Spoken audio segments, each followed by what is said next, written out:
Okay, so our tutorial for today will discuss more about performance management system. Okay, so this topic is basically the continuation of our last week's topic, which is the variance and the flexible budget.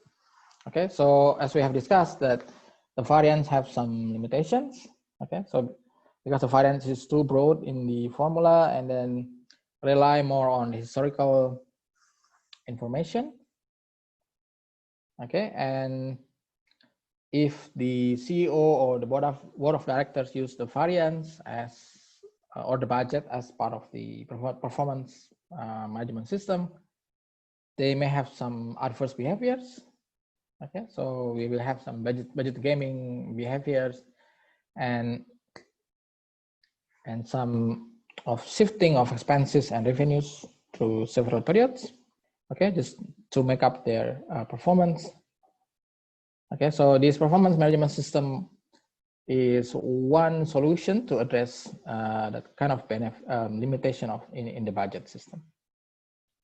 Okay, but before we move to the topic, I want to discuss a little bit about the MIBI marking. So this is the solution of the MIBI case 1 and 5. Okay, so the mark will be 6 from your submission. So if you submit 6 full reports, you get 6 marks. Okay, so 1 mark per report. So if you only submit 5 reports, you get 5 marks. And then the remaining 9 marks will be taken from the individual account. Okay, from the balance sheet and the profit and loss statement. Okay, so this is the account that I check from your submissions. So we have sales, accounting fees, legal fees, bank charges, advertising expense. Okay, and most of the accounts is quite easy. So for example, the accounting fees, I think you only have one transaction of accounting fees and also bank charges. Okay, so bank and legal fees as well. It's quite easy. Okay, so but some difficult account like cash or account receivable or an account payable is quite difficult to get the correct balance. Okay, and yeah, and lastly we also have the total liabilities. Okay, which is most of you get it incorrect. Okay, so yeah, so the total mark is 15. So I think the average is quite good. I think Nelson already emailed you the average is more than 10. Okay, for the whole student this semester. Okay, which is much better than the previous semester's average. Okay, so if you get all the balance correct for this 18 account, you get 9 marks. So each account will worth 0.5. Okay, so each 0.5 marks. Okay, so if you get all this correct, you get 9 marks in total.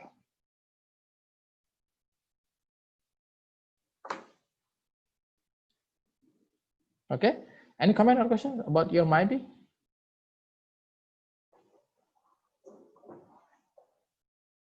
No? Okay, so let's move to the topic then. Okay, so last week we have discussed this flexible budget and variance analysis. So we conclude that variance is still very useful for managers to guide their attention to specific areas which may have some problems. Okay, so variance is an early indication of a problem. Why we have variance? Because it's obviously because some areas is not performing as the initial expectation. Okay, so when the company set up the fixed budget, okay, they will have certain expectation of the price or the quantity, okay, and performance, but some areas will not correspond to that initial expectation. So that's why we have variance. Okay, so we may have some discrepancy in the sales side or revenue side. We may also have some discrepancies in the cost or expense side. Okay, and then variance divide this discrepancy in two categories, which is the price and quantity. So we have price variance and quantity variance. So it is to help the manager to identify specific areas which have substantial discrepancy with the initial budget or initial expectations. Okay, so if the price variance is relatively high, so the manager should review the agreement with the suppliers, okay, or the vendors, or they may have to review their pricing policy, okay. And then the if quantity variance have substantial discrepancy, so the manager should review the process or material consumption or production process, okay, or any related activities. So the idea we divide the variance into two categories, price and quantity, is to help the manager to see specific areas which may have some problem. Okay, so the manager could propose some corrective action to correct the problems. Okay, so as we have discussed, the manager should not use the variance as the single criteria to make some decisions or evaluating performance. Okay, because the variance is too broad. Okay, and only focus on cost. Okay, so the manager should not use the variance as the main criteria for decision making and also performance evaluations. Okay, so the manager should employ a more sophisticated criteria for performance evaluations. Okay, and also for making some or proposing some corrective actions. So our topic today will focus on the performance evaluations. Okay, how the head office or the CEOs evaluate their units or their divisions. Okay, using more comprehensive method other than the variance or the flexible budget. Okay, so this is the typical structure of big companies. Okay, nowadays, so we have a structure called decentralized structure. So in the past, companies tend to do all activities or function within one entity or one country. Okay, so we call that as a centralized structure. So they have the manufacturing, the selling, marketing, R&D, packaging within one unit or one entity and in one country. Okay, that's the old structures. But now the company tried to diversify their structures. Okay, so now they have division or subsidiaries or unit doing different functions. Okay, and most likely will be for MNC or big companies, they will have this unit or subsidiary in different countries. Okay, in order to get more efficient production costs or to get the competitive advantage. Okay, so we have this kind of structures typically. So we have the head office, which is the CEO and the board of directors. And then we have the division of product X. If they can divide the structure based on product, okay, or based on function. So product X may be located in the US, okay, because the product is intended to be sold in the US market. Okay, so and then product Y may be located in China, and product Z may be in India. Okay, so this kind of structure is very common for big companies. Okay, so within the US subsidiary, they will have R&D function, marketing, and finance. Okay, and also in China and India divisions. So this kind of structure we call it as a decentralized structure.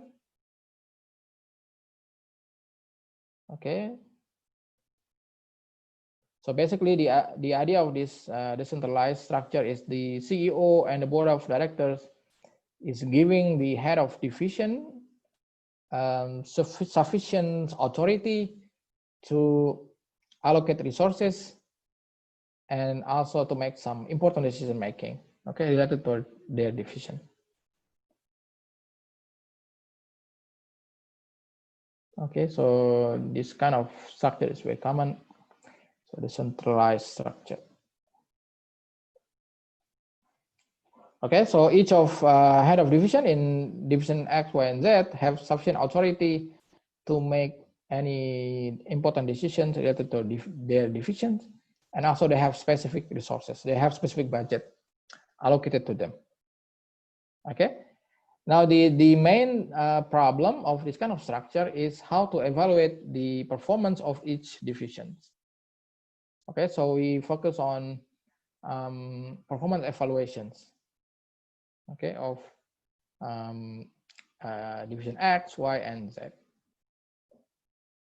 Okay, so how the CEO and the head office would properly evaluate the performance of each unit or each department.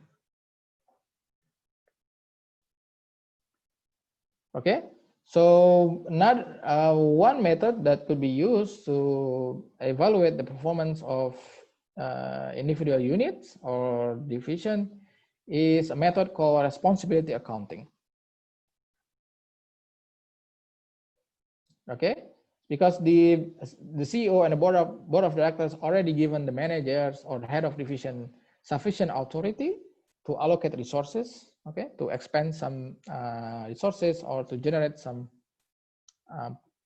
sales or profit from the market. So they have to be responsible for those resources. Okay, so they have to be responsible for the resources and also for any decision making that they already done related to their specific unit or divisions. Okay, so I think the idea of responsibility accounting is quite simple. So the manager should be responsible only for resources and decisions under their control. Okay, so this is the main idea of the responsibility accounting. Okay, so the manager cannot be held responsible for any cost or any expenses done by the head office, okay, or by other division or other department. So in order to make this evaluation is more practical, we develop a format called segment reporting. Okay, so each division or each unit should prepare sort of financial statement, but in the segment format. Okay, so segment.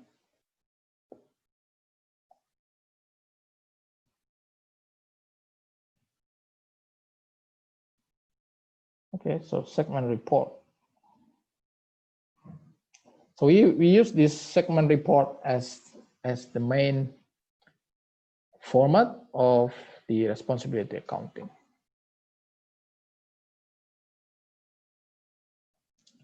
Okay, but before we move to the performance evaluation, first the head office and this board of directors should categorize each unit or each department under their control as a cost center, profit center, revenue center, or investment center. Okay, so each center will have different performance indicators, okay, correspond to their main function within the company. Okay, so the first one we have the cost center. So the cost center is only responsible for expensing or spending some resources for necessary activities. Okay, so the manager of the cost center will be evaluated based on the efficiency and the effectivity of and the quality of spending. Okay, so if they could purchase or they could produce a high quality product within the most economic price, they will be rewarded as a good cost center. Okay, so manufacturing department is typically a cost center because in the manufacturing unit or manufacturing department, the manager only focus on on the manufacturing process, which is consuming resources and costs. Okay, so the manager will think about how to purchase high quality materials in a reasonable price, and how to employ qualified laborers, okay, and pay the laborers in a reasonable wages, and also how to minimize the overhead. Okay, that's kind of consideration will be the main criteria of evaluation for the cost center. Okay, and another typical example of cost center is the R&D department, the research and development department. Okay, so this kind of department mostly generate no income, but they incur more costs because they have to do some research and invest in more research and development activities. Okay, but someday they will create new product or improved product that will generate profit for the company. Okay, that's the first one. And the second one is the revenue center. So revenue center is responsible in generating revenue from the market. Okay, so the manager of the revenue center will be evaluated based on the level of revenue that they can get from the market. Okay, and then the size of the revenue or the level of competitiveness of their product in the industry. Okay, so whether the product is become a market leader, okay, or not a market leader, but within the big five or market leaders. Okay, that kind of consideration will be the main criteria for performance evaluation for revenue center. Okay, so a marketing department is typically a revenue center. Okay, but the main function of the department is to sell the products to the customers, okay, and generate more income or more revenues. Okay, and then maybe for services company, they may have some services department, okay, to provide services to the customers. Okay, next one is the profit center. So a profit center is responsible for both costs and revenue. Okay, so the manager will be evaluated based on the efficiency of their costing or their expense, and also the level of profit or so level of revenue that it could generate from the market.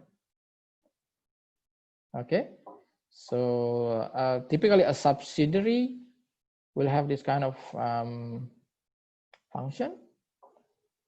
Okay, so if an Australian company, let's say Rio Tinto, a mining company, so this company established a subsidiary in China because they have or they acquire a local mining site in China. Okay, so this subsidiary in China will be responsible for generating profit from the China market, and also to expend some costs, okay, in their operation. Okay, so the manager or the head of the subsidiary will be evaluated based on the level of revenues that they could get from the China market, and also the efficiency of the spending. Okay, and lastly, we also have investment center. So I think investment center is the most sophisticated format of this division. Okay, so this kind of center is responsible for cost, revenue, and also investment. Okay, so the function is more likely like a fully fledged company. Okay, so they're responsible for the quality of spending, and also to generate revenue from the market, and also for some investment activities. Okay, so as a subsidiary is typically also an investment center. Okay, if they have some investment function. Okay, so in general, the investment function is retained in the head office, but some company will give some portion of investment activities to their subsidiary. Okay, because their subsidiary, we just located maybe in another country, we have more knowledge of the local market. Okay, so they may give some portion of investment activities to those subsidiaries. Okay, so once they set the main characteristic of the division, okay, as a cost, revenue, profit, or investment centers, then they can set the performance standard or performance evaluation criteria. Okay, now we only focus on two centers, which is the profit center and the investment centers, because the cost center and the revenue center is quite easy to evaluate. Okay, so just for cost center, I think we simply compare the actual cost with the standard cost. Okay, that could be one way of evaluating the quality or the efficiency of their spending. And for revenue center, we can evaluate the level of profit or level of revenue that could gather from the market with the initial target of revenues. Okay, but for profit center is more complicated than the previous two centers. Okay, so in the profit center, we create a segmented profit and loss statement in order to properly evaluate their performance. So first we trace all costs to each center. Okay, so first we have the variable cost, which is the cost which is easily traced to the segment or the divisions. Okay, so we have the variable cost. Okay, and then we have the fixed costs. We have two categories of fixed costs. So there's some fixed costs which is traceable to the centers or divisions.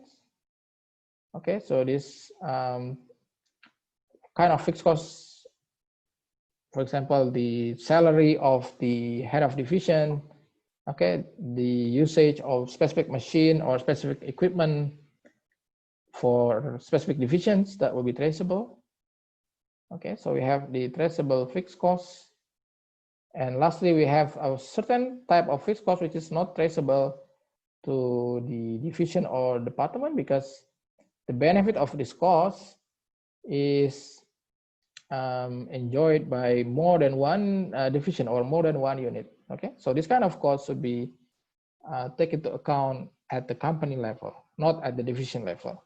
Okay, we call this kind of fixed cost as a common fixed cost. Okay, so typical example of this common fixed cost is salary of the CEO or the board of directors. Okay, and some fixed costs in the company level, company head office level, like the cost of installing new IT system. Okay, so the cost of purchasing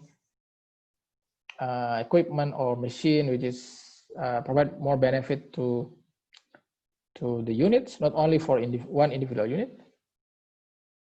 Okay, so we exclude this type of cost from the segment report. So we only include the variable cost and the traceable fixed cost. Okay, so later on we will add the common fixed costs in the company level income statement. Okay, so this is the, yeah, we have discussed this. So once we know the variable cost and the fixed cost, which is the traceable and common fixed cost, we can calculate the contribution margin. So I think we already discussed this. You already learned this in the accounting A. Okay, but just to remind you, the contribution margin is the price minus the variable cost, right? So price per unit minus variable cost per unit. So you got the common contribution margin per unit. Okay, another way to calculate this is we calculate the total revenues of this unit. Okay, so total revenues minus total variable cost. Okay, so we get contribution margin in total, not per unit. Okay, so we will use this contribution margin as one of the profitability ratio. Okay, to capture the behavior of the costs. Okay, mostly the variable cost and the traceable fixed cost. Okay, so this is the format of the segment income statement. Okay, so we have the sales revenue, which is the price per unit times the quantity. Okay, and then the variable cost, which is the variable cost per unit times the quantity. And we get contribution margin, okay, which is the total sales minus the variable cost. Okay, you can also calculate by price minus variable cost times quantity, and then traceable fixed expense, and then segment margin. Okay, and later on in the company-wide, in total, we add the traceable fixed cost, sorry, company fixed cost. Okay, I think the format is not difficult, so we're going to use this format in our tutorial, okay, as the format of the segment margin, or segment income statement, okay, for responsibility accounting. Okay, so we have the three level of profit indicators. So first we have the contribution margin, which reflect the short-term profit, because in this margin we only take into account the variable costs. So the company typically use this level of profit indicator for short-term decisions.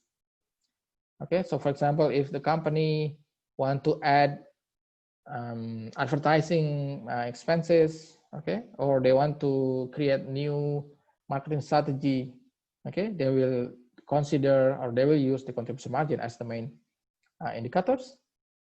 And if they want to move to more long-term decisions, they should use the segment margin. Okay, because in segment margin we take into account the traceable fixed cost.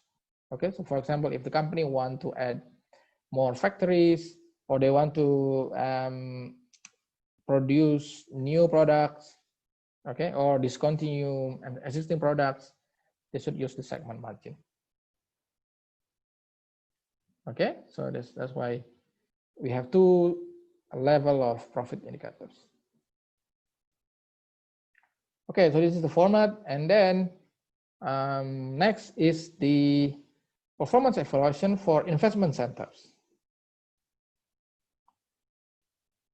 Okay, so we have two methods or two tools to evaluate the performance of an investment center. So the first one, we have the ROI. So ROI is the return on investment. So I hope you still remember the formula is the profit divided by the average in equities. Okay, so we have the return on investment. And then we also have the residual income. Okay, so ROI and then the residual income. So ROI will measure the rate of return generated by an investment. Okay, so how profitable is the investment? Okay, for certain division or department. So basically, in ROI will capture two main aspect of this unit's performance, which is the operational margin and also the asset turnover. Okay, so just to remind you the formula of ROI. So basically, we want to capture the operational margin and the asset turnover. Okay, so the margin formula is the net operating income divided by sales, and the turnover formula is sales divided by the average operating asset. So if we multiply these two, the sales will cancel out, and we left with net operating income divided by the average operating asset. Okay, which is the formula of the return on investment. Okay, so we're going to use this formula to evaluate the investment center's performance. Okay, So another method is the residual income. So in the residual income, we first the company will set the minimum rate of return. Okay, so the minimum expected required of return from their investment.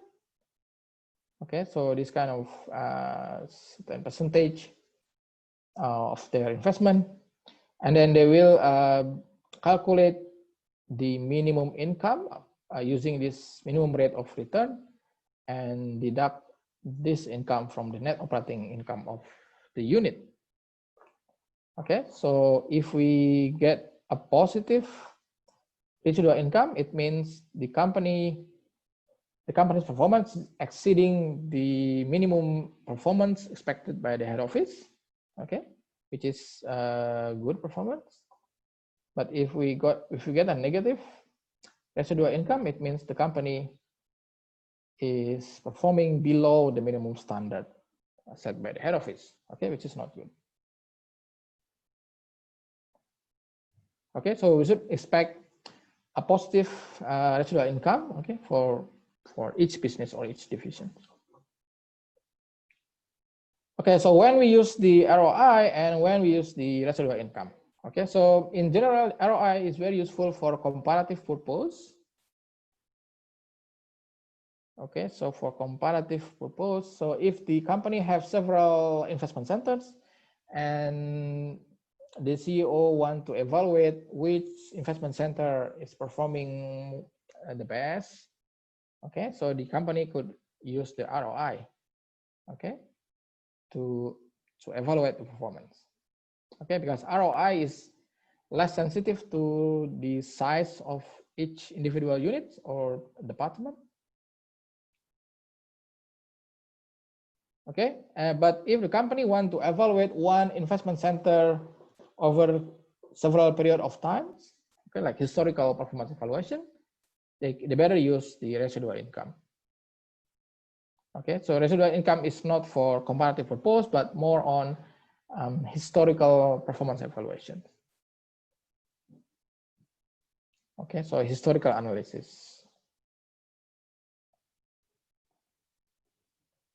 Okay, while ROI is for comparative purpose.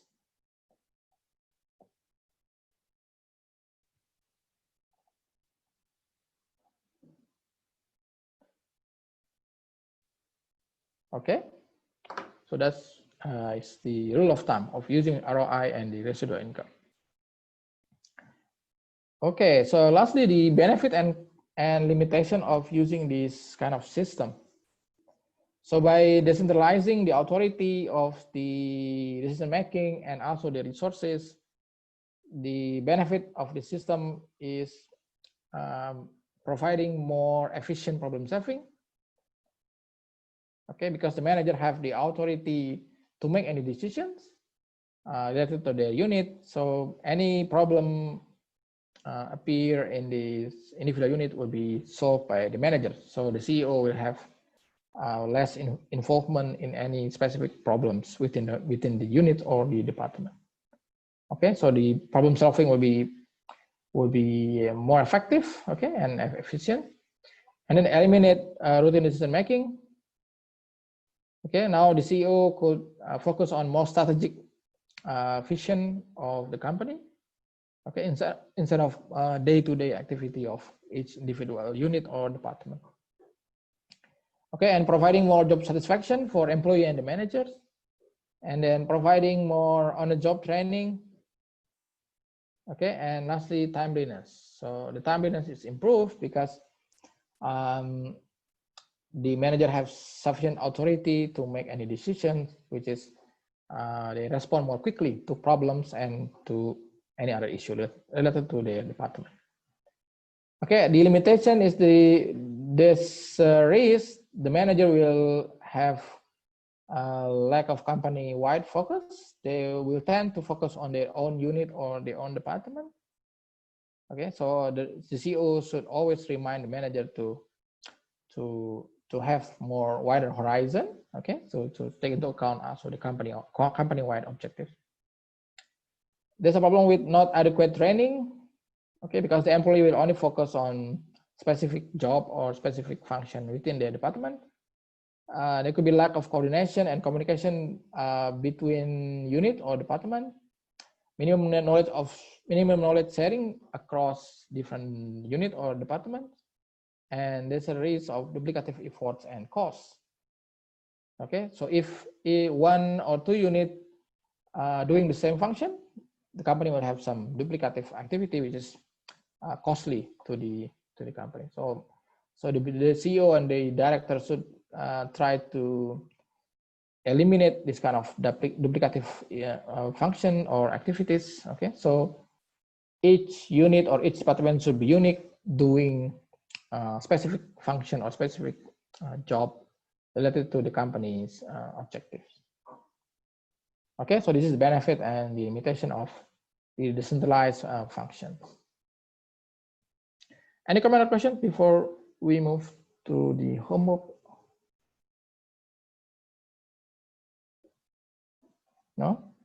Okay, so the first homework is exercise 9. So we have stock options and restricted stock. So the question, do you recently spoke to a former classmate of yours who has worked for a startup company since graduating from business school more than 10 years ago? She told you that she expects to receive some type of stock-based compensation in the near future. She has heard that she might receive stock option or grant or of restricted stock, but she's unsure of the difference. Okay, so we have two different scheme of options. Okay, so we have stock options, and then we have the grant of restricted stock. But before we move to this scheme, we should start with the compensation. So in the compensation method for employee or the executives, the company has two options, right? So they could give some cash compensation,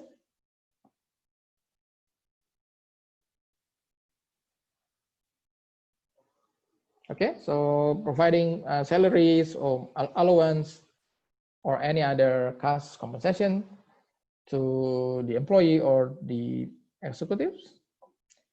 Okay, another method of compensation is the equity compensation.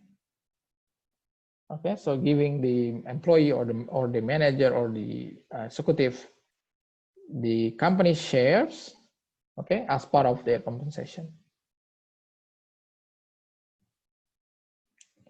Okay, so the most common or typical method of equity compensation is by granting the company's stock option. So the granting the employees or the managers a stock option.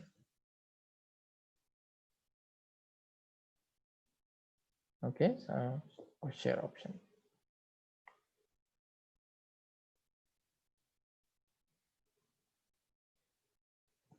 Okay, so we call this program typically as an ESOP. ESOP is Employee Stock Option Program. So the company grant stock option to employees with reach certain level of position or certain time period.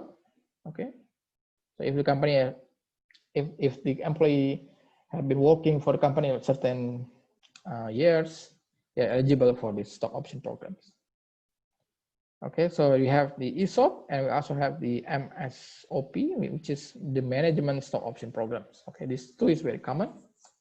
Okay, in the equity compensation. So basically in stock option, we have two type of options. We have the call options and we also have the put options.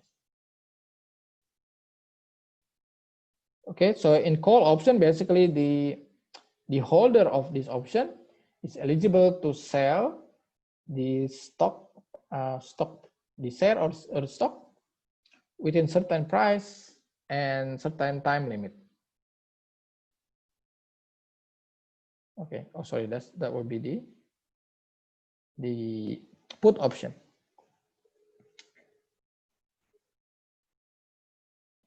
Okay, and in the call option, the holder of this option is eligible to purchase the specific shares within specific price and specific time period. Okay, so this is for purchase. Okay, so the typically company will distribute these call options to the employees or the management. Okay, so they may purchase the company shares from the stock market within certain price, with typically lower than the market price, and certain period of time. Okay, so the call option is more common. Okay, this is the option, and in the markets, so the option is basically a derivative of the shares. So the shares or the stock is the underlying asset. So we have the share, and then we have the options. Okay, so the share is the underlying asset, and the option is the derivative of the share. Okay, so the share have their own market, okay, the capital market, and the option also have their own market, okay, which is the derivative market. Okay, so if the company decide, or the employee did not interested to purchase the company's share, he or she can sell the options in the derivative market, okay, and get some gain or cash benefit from that. Okay, because the option have their own shares, their own market in the derivative market. Okay, so the share market, so the price in the capital market will typically related or correspond with the price in the option market. Okay, so if the share price is increasing in the capital market, the option price of the share is typically also will increase. Okay, so in general, they will have a positive relationship. Okay, so if the share price increase, the option price also increase, and if the price decrease, the option price is also decrease. Okay, so that's the relationship between these two market. Okay, in the stock market.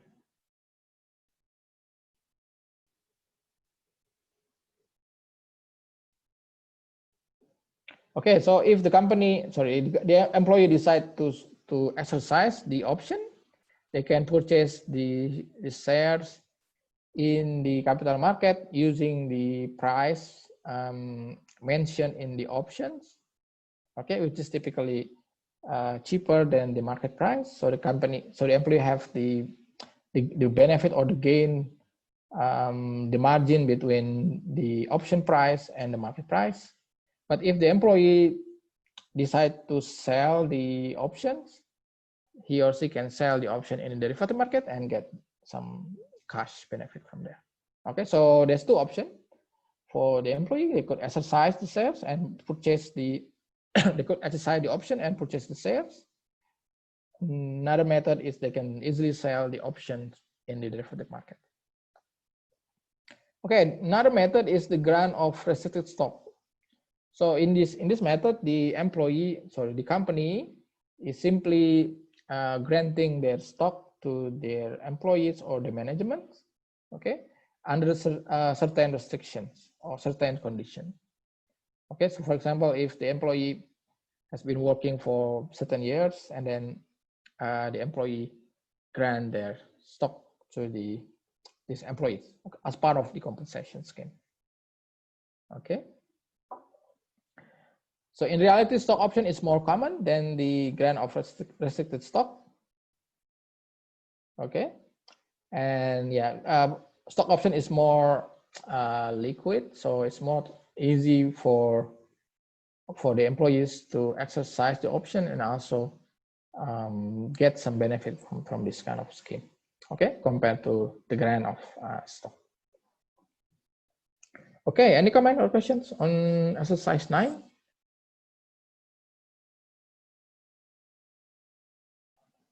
No, okay, so let's move to the next one is the problem 10. So in problem 10, we have Simon. We have Simon Hinson Company operates 2 divisions, Gordon and Ronin. We have 2 divisions, Gordon and Ronin. A segmented profit and loss statement for the company's most recent year is as follows. So we have the segment income statement. Okay, and then we are asked to calculate the margin if the Gordon sales increase by 85,000 per year. Okay, assuming that cost behavior patterns remain constant. And then Ronin division in sales increased by 100,000. Okay, and then how do the sales increase and decrease impact divisional contribution margin ratio and segment margin ratio? Okay, so let's prepare this segment report. Okay, so segment income statement for this company. So we have Gordon and Ronin, and also total for the company. So for Gordon, revenue is 250,000, and then variable cost is 145. So the contribution margin is 105, and then traceable fixed cost is 45. We got 60,000 as the segment margin. In Ronin, 600,000 revenue minus 360 variable costs minus the traceable fixed cost of 100,000, and then we got 140,000 as the segment margin. Okay. And next, let's calculate the contribution margin ratio of each unit. Okay, so for Gordon, contribution margin ratio is 105,000 divided by 250. Okay, for Ronin is 240,000 divided by 600,000. Okay, so if you calculate this contribution margin ratio, we'll get 42% for Gordon. So 42% of Gordon, and then 40% for Ronin. Okay, so this contribution margin ratio will reflect the cost behavior. So cost behavior of this company, particularly the variable cost behavior. Okay, so this ratio will remain constant. Okay, not affected by any increase or decrease in sales. Okay, so the first question is the sales of Gordon division is increasing by 85,000. Okay, so first you need to know how to interpret this contribution margin ratio. So for example, for Gordon, we have 42% of contribution margin ratio. It means when we have contribution margin ratio of 42%, it means out of $1 of sales. So if the sales increase by $1, okay, it will goes to the margin. So 0.42 will goes to the margin. So the margin will increase by 0.42. Okay, and the variable cost will increase by 0.58. Okay, so this is the variable cost. Okay, so this is how to interpret the contribution margin. So, okay, so if you have 42%, it means every $1 increase in sales, this segment will get 42 additional margin and 58 additional variable cost. Okay, so in this case, the sales is increased by 85,000. Okay, so we can simply multiply this with the contribution margin, which is 42%. Okay, or this be consistent. So if the sales increase by 85,000, so this will be so 42% of this 85,000 will be additional margin, and 58% of this will be additional variable cost. Okay, so if you multiply this, you'll get that the margin will increase by 35,700. Okay, and the remaining will be increase in the variable cost. Okay, which is around 50. Okay, 49,300.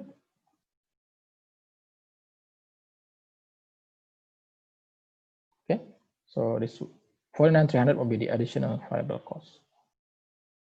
Okay, that's how to interpret the contribution margin ratio. Okay, next, the sales of Ronin increased by 100,000, and the Gordon division sales remain the same. I think we can do the same method. Okay, but now we calculate an increase in margin for Ronin division. Okay, so Ronin division contribution margin is 40%, I think.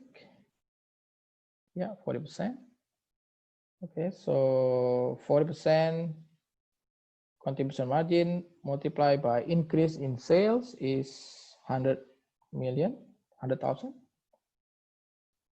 Okay, so the additional sales, so additional margin will be 40,000. Okay, and if we add this 40,000 to get this new contribution margin, okay, the taxable fixed costs remain constant, remain same, and we have the new segment margin, which is 180,000, 140 plus 40,000 additional margin. Okay, so yeah, now we need to calculate what happened with the profit. Okay, so Gordon division remain the same, it's like this, and then for the company wide, if we add this two divisions, so the sales revenue will increase by 9 to 950. Variable cost will increase by to 565,000. Contribution margin will increase to 385,000, and the segment margin will increase to 240,000. Okay, which is 200,000 plus 40,000.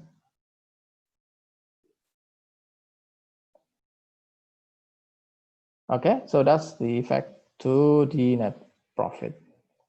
Okay, now let's calculate this segment margin for Ronin division. So before the increase in sales, the segment margin of Ronin is 140,000 segment, this one. Okay, divide by the sales, which is 600,000. Okay, so which is 23.3%. And after the increase in sales will be 180,000 divided by 700,000, the new sales figures. Okay, so we get 25.7%. Okay, so you can see that the segment margin ratio is changing, okay, whenever there's an increase or decrease in sales. Why this is happening? Because in calculating the segment margin or segment profit, we take into account the traceable fixed costs. Okay, so this changing ratio is because the effect of the traceable fixed costs, okay, to the company's to the segment's profit. Okay, while in calculating the contribution margin, we don't take into account the traceable fixed costs. Okay, so the contribution margin will remain constant whenever there's an increase in sales. Okay, we still have 40% of contribution margin ratio. Okay, so the main idea of this question is that to give you some insight that the difference between the contribution margin ratio and segment margin ratio.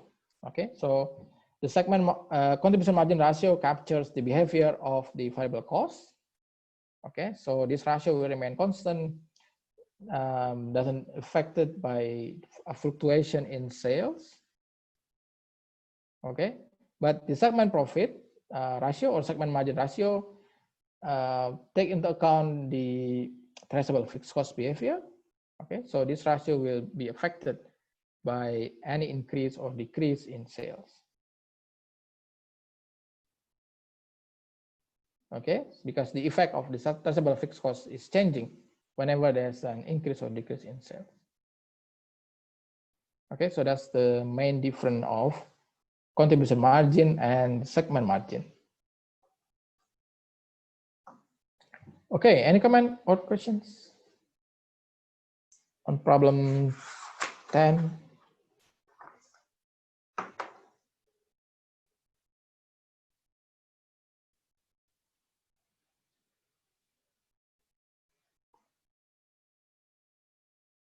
Okay, all good. Let's move to the next one.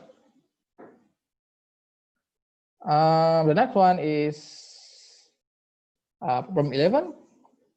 So we have senior management is trying to determine a consistent but fair valuation system to use to evaluate each of its 4 divisions. This year's performance data are summarized as follows.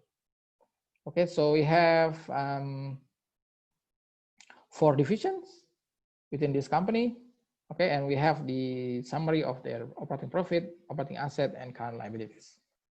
So the first method, the management tried to use the ROI based on operating asset. Okay, so they set the ROI based on operating asset.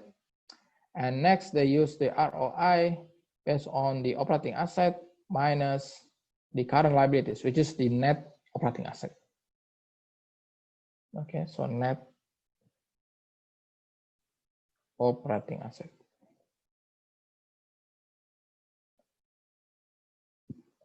Next, the senior management use the residual income method. Okay, based on a minimum rate of return of 12% on the operating asset, and then lastly they use the residual income method for 12% minimum rate of return out of the operating asset minus current liabilities. Okay, so we have 4 methods to evaluate which unit is performing the best out of these 4 units. Okay, so let's try with the first one. So the first one, we will use the ROI based on the operating asset. So the formula will be net operating profit divided by the operating asset. Okay, so this is the operating profit and also the operating asset. So simply divide these 2 numbers. So for division 1, we got 1,000 divided by 4,000, we get 25%. Division 2, we got 20%. Division 3, 10.7%. division 4 is 20%. Okay, so from this calculation, we can conclude that division 1 is the best performing division out of these 4 divisions. Okay, so if we use the net ROI based on the net operating asset, sorry, ROI based on operating asset. Okay, now let's move to the second method, which is the ROI based on the net operating asset, which is the operating asset minus the current liabilities. Okay, so we have for division 1 is 1,000 divided by 3,600. So basically, first we have to calculate the net operating asset, which is this one. So 4,000 minus 400. Okay, so for division 1 is 3,600. Division 2 is 4,000. Division 3,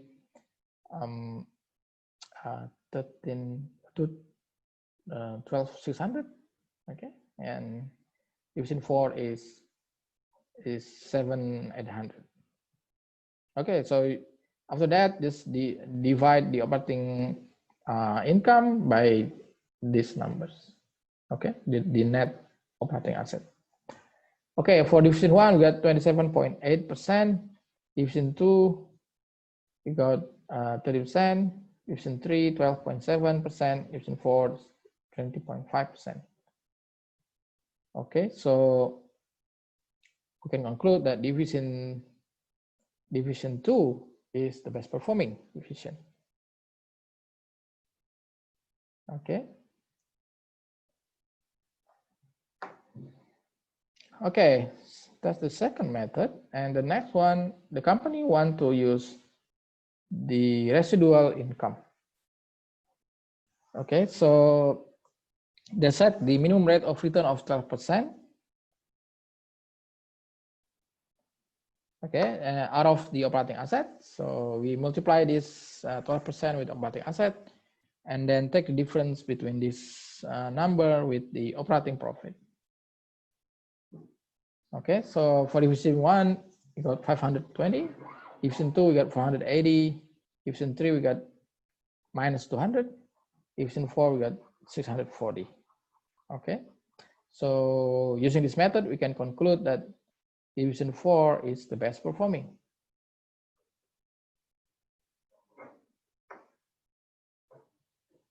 Okay, and next, the last one is the operating profit less the minimum rate of return multiplied by the net operating asset. Okay, so first we calculate this minimum rate of return and the net operating asset, and then we take the difference between this number with the operating profit. Okay, so we got division 1 as division 1 is for 568, division 2 is 720, division 3 88, and division 4 is 664. So we can see that division 2 is the best performing division. Okay, so we got different result by using different method of performance evaluations. Okay, so at first we got the division 1 as the best performing. Okay, and then if we change the method, we got division 2, and then next we got division 3 and division 2 as the best performing divisions. Okay, so the main idea of this problem is to give you the intuition that performance evaluation is very sensitive to the formula or the method employed by the management or the CEO in evaluating the performance of each individual unit or division. Okay, so ideally before the company start their activities, the head office and the head of division or head of unit should agree on how they will be evaluated. Okay, because the result of the evaluation will be very sensitive to the method employed by the head office in the performance evaluation. Okay, and performance evaluation will affect the future career of the head of divisions and also the remuneration of the division. So it's very critical to agree on the most fair and equitable method in the performance evaluations. Okay, so ideally the head office should use more than one method or more than one criteria to evaluate the manager's performance. Okay, so in this case, I think the manager can use, sorry, the head office can use the ROI using the operating asset, like let's say the method A, and also combine this method A with residual income method, okay, or any other method. Okay, so if we look at these 4 divisions, which division should be nominated as the best performing? Any idea?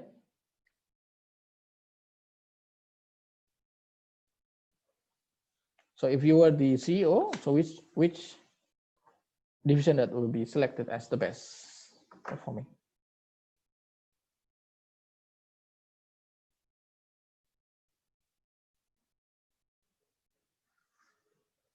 Division 2. Okay, can anyone explain? Willie or Ruby or Dimitri? Why you prefer division 2 as the best?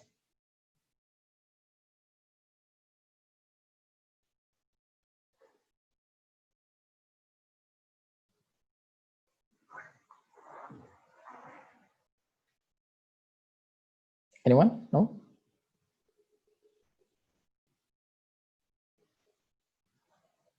Okay, so Dimitri said it was the best out of 2 metrics. Okay, so yeah, so division 2 is the best under ROI on the net operating profit, I think. Yes, so what happened?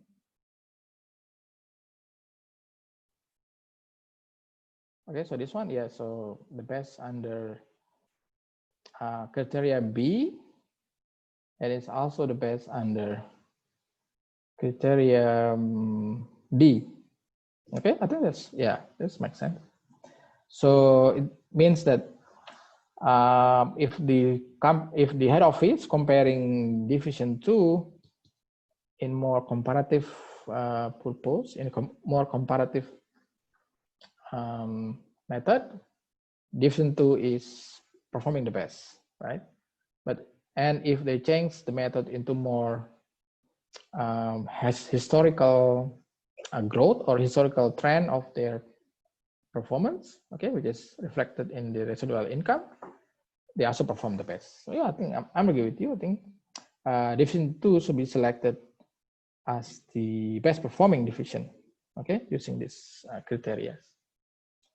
Okay, but the main idea you should keep in mind that performance evaluation is very sensitive to the method and formula used to evaluate the performance. Okay, so instead of the criteria of or instead of the budget or the criteria of performance evaluation to be used by the head office.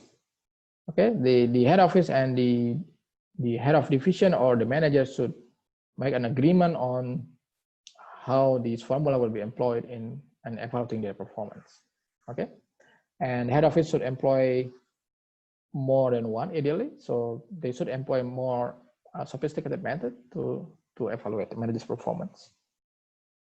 Okay, so this kind of method will avoid that kind of less productive behavior because the manager tried to game the budget or any other method in order to achieve the performance target. Okay, any comment or questions on problem 11?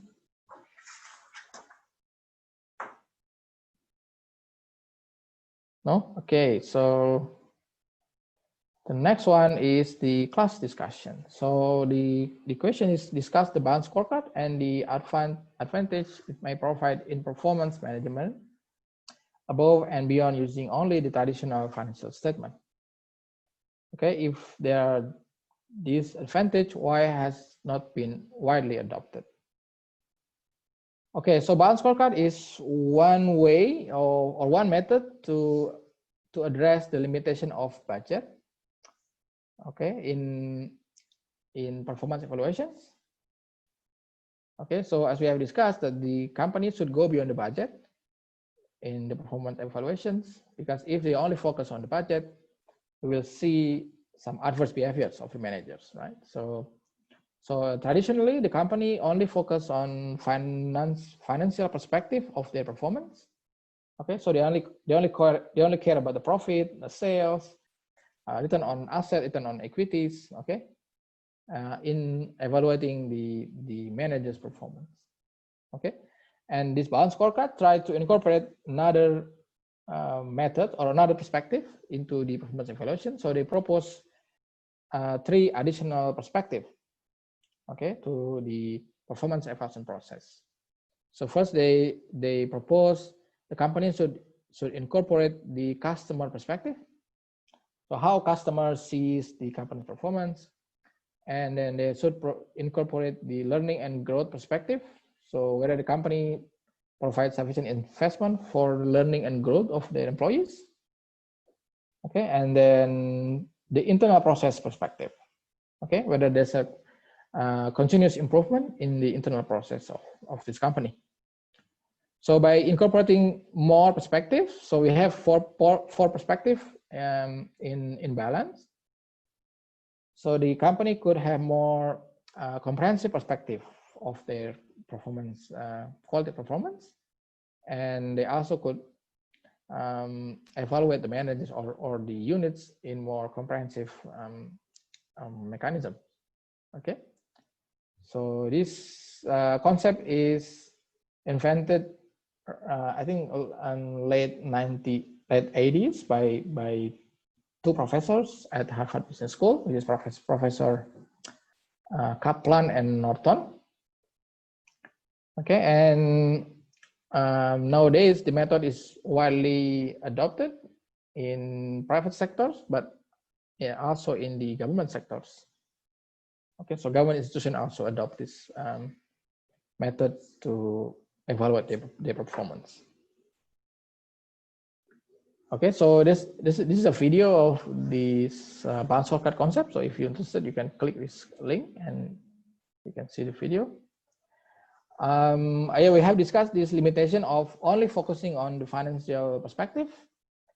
So the idea is that income statement and balance sheet don't tell us everything about the company's performance, right? So because financial accounting is mostly historical data, and then they don't capture the intangible asset, okay, particularly the internally developed intangible asset. And financial perspective tend to focus on costs. So as we have discussed, like variance only focus on cost minimization. Okay, so sometimes the company should incur more costs in order to produce a higher quality products, or if they want to expand their operation to a higher level of market shares, okay, more on high-end customers base. So they need more cost to expand their operation. So this kind of consideration may be overlooked if the company only use the financial perspective. So the idea of this concept is try to integrate another perspective of the company's performance in order to get more comprehensive understanding of how they perform. Okay, so first the company should select the KPIs, so key performance indicators from each perspective. Okay, so from financial perspective, they may select the sales or the profit or the return on investment. Okay, from the customer perspective, they may select the product quality or service quality, delivery time, customer satisfaction. Okay, from internal business, they could select the productivity, manufacturing cycle time, or efficiency. And from learning and growth, they could select the employee empowerment, the IT capability, or product innovations. Okay, so they can select one or two of these KPIs as the benchmark or the performance indicators of their unit or their departments, and use this KPI as the performance evaluation criteria for the manager or the head of the unit. Okay, so by adopting more perspective, the manager will be not only focus on the financial side of their operations, but also will consider the customer's perspective, their internal business improvement, and also learning and growth activities. So it's very useful and very comprehensive in helping the company or the government institution to achieve a better performance. Okay, but another question that which is very important, if the bound scorecard is very useful and very comprehensive in performance evaluation, why it's not widely adopted? Do you have any idea? Why not all companies adopt this new concept? What will be the problem?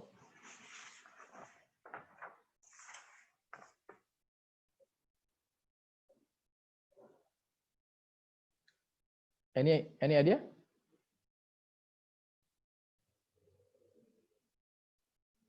So Willie said it's time consuming. Yeah, could be. Yeah. So let's say if the company try to incorporate the, let's say, the customer perspective. So they want to include the customer satisfaction as one of the performance criteria of the managers. So the company need to do a survey, right? Survey to the customers, how satisfied they are with the products or the services provided by the company. It may take more time, okay, and cost. Okay, so I think the first one is for small businesses, so small and medium enterprise. Adopting this kind of system is costly.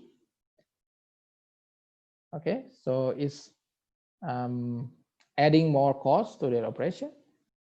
So if they only use the cost consideration, this might not be a good option for them.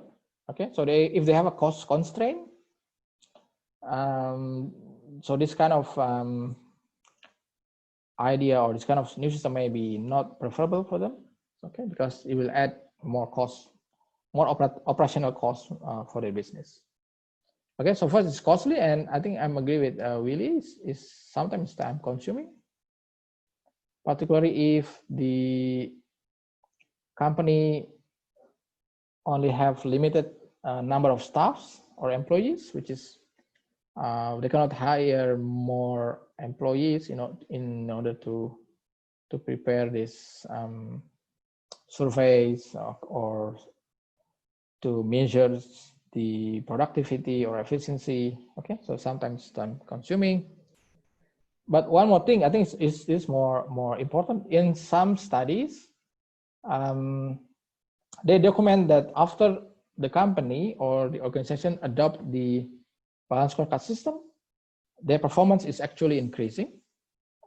Okay, so they document an improvement in the performance, actual performance of several companies and organizations after they adopt this new balanced scorecard system. Okay, but another finding is which is really interesting, that this performance improvement is not sustainable. Okay, once they implement this system for like quite some time, like 5 years or 10 years, the managers have some tendency to go back to the old behavior, which is more focused on financial perspective.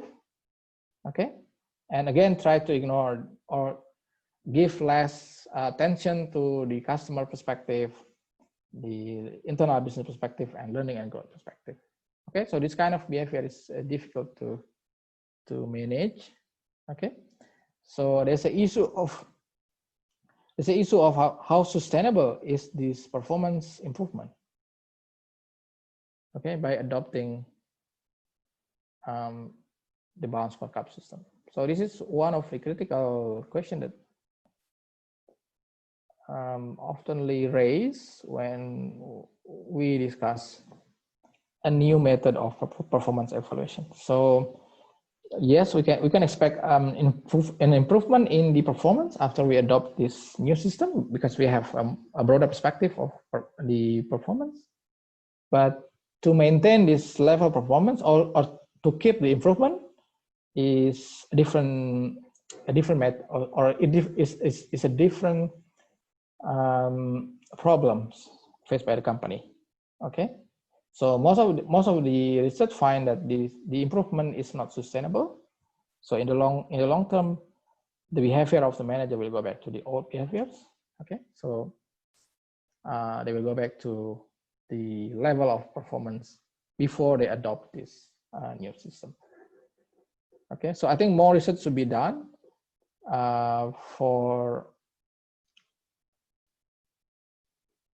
more research should be done to justify the usage of this new system. Okay, so the new organization will be more convinced in adopting the balanced scorecard system. Okay, that will be my addition. If you have another comment or idea, you can add. If so, if you read something in the textbook or you read some articles about balanced scorecard, you can add why not all companies, particularly the small businesses, adopting this new concept of performance evaluations. Okay, this is the extension question. The question is interesting, and I think we can learn a lot from this question, but I don't think we have time to discuss it. So I will leave this at the moment, and we'll discuss this in the next tutorial. So if you have time, please try this question at home. It's not part of your homework, but only for practicing. Okay, and we will discuss this in the next tutorial. Okay, so yeah, that's pretty much all. So before we finish, I want to show you the method of your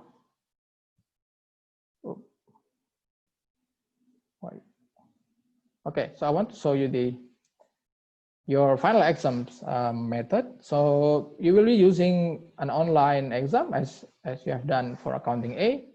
So if you want to practice, you can log on to your UTS Online and go to tutorials and homeworks. So Nelson already created this exam practice using tutorial 10 questions. Okay, so some features that you should understand is that you can change the size of the font. Okay, and then there's a formula provided in the question, so you don't have to memorize the formula. And then there's a formula sheet in the question as well, and the marks of the question are also provided in the question, so you will know the total marks of these questions. Okay, so if we click on this, okay, so actually we can practice using this format. Okay, using the tutorial questions. Okay, for example, question 1, the difference between stock options and grant of restricted stocks. Okay, so you can write stock option is a derivative, right? So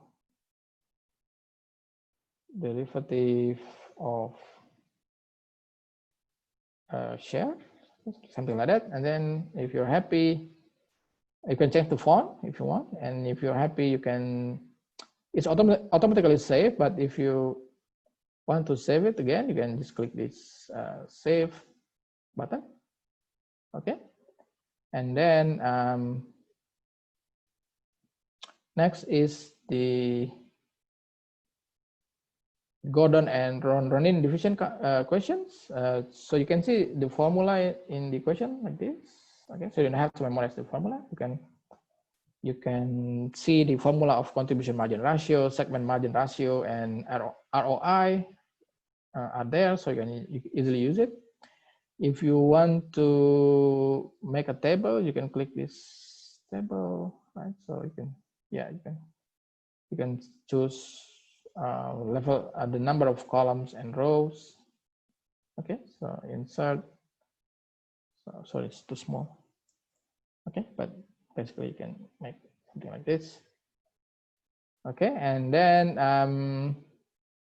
so if once you calculate the ROI for question 3, you can put the number here. So which division earn a bonus? So I think we have discussed that division 2 is the best performing division. Okay, so yeah, so just put division 2 as well. This one is 1. And put the ROI number here. So 25%. Okay, so let's say this is 20%. And then, yeah, same for the next question, division 2. And put the number here, 10%.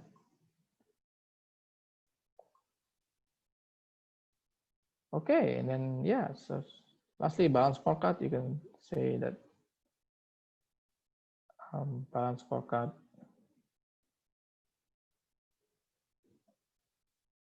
is a more comprehensive, like that, performance evaluation.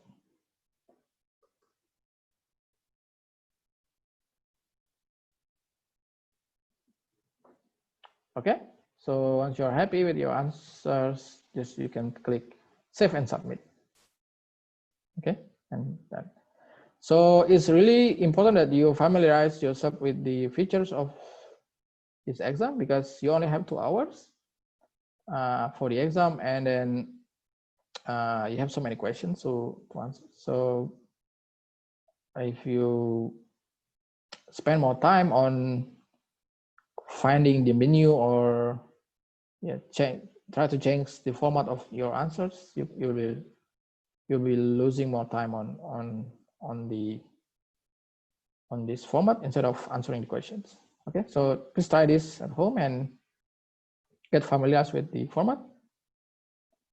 Okay, so hopefully it will help you during the exam. Wait, I've got a question today, Joe. Yep. So in our final exam, do we get provided the formula? Yeah, the formula is something like this. So you can see the formula in the questions, but I think it's in a very small font. All right, so we don't need to get a formula sheet to bring in or anything. Yeah, you don't need that. Okay. So let's see, contribution margin. You can see the contribution margin is contribution margin divided by sales. Segment margin ratio is segment margin divided by sales. Okay, so the formula is there, and also the maximum points is also there.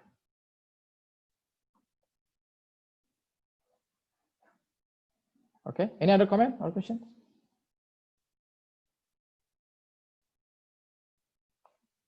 Okay, I think we can finish the tutorial. So I'll send you the video and the slide as usual. So, and I will send you your homework, Mark. So it's not final yet. So if you have problem or you have issues with the mark, you can contact me. But if you're happy, and then it's okay. You can focus on your final exam from now. Okay. So I'll see you next week. Thanks. Thank you.